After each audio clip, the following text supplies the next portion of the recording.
Welcome to news focus. నేను మీ స్వా.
వారాలుగా మీడియాలో చక్కర్లు కొడుతున్న కాలువ కబ్జా వార్త. 15 రోజులు అవుతున్నా స్పందించిన పలాస రెవెన్యూ మున్సిపాలిటీ అధికారులు. పలాస మున్సిపాలిటీలో కబ్జా రాయుళ్ల కొమ్ము కాస్తున్న అధికారులు.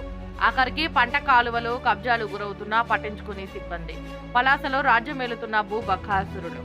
పలాస నెమలి చెరువు నుండి ఎర్ర చెరువుకు వెళ్లే కాలువ ఆక్రమణ. మొగలిపాడుకు శ్మశాన వాటికకు వెళ్లే దారిలో గల కాలువ ఆక్రమణదారునిపై చర్యలేవి. కాలువను ఆక్రమించుకుని కట్టడాలు కడితే తొలగించరా. అధికారులు కన్ను చేరేస్తారంటూ గుసగుసలు. ఇప్పటికైనా చర్యలు తీసుకోవాలని కోరుతున్న స్థానికులు. ప్రభుత్వ భూములను, వ్యవసాయ నీటి కాలువలను పరిరక్షించండి.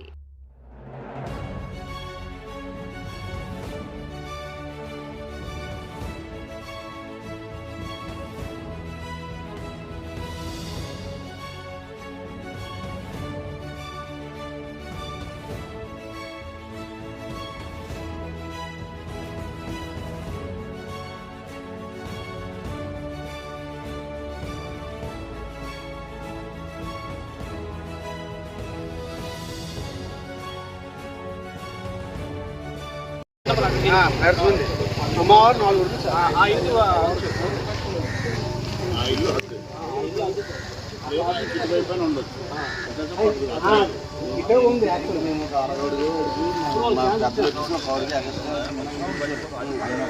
ఈ గ్యాప్ లో కట్టేసుకొని ఇక్కడ నుంచి ఇది ఖాయం చేసుకొని ఇటు నుంచి ఇక్కడ నుంచి ఇది మళ్ళీ ఇక్కడ ఇదే ఎక్స్ట్రా ఉంది. మళ్ళీ దీంట్లో మళ్ళీ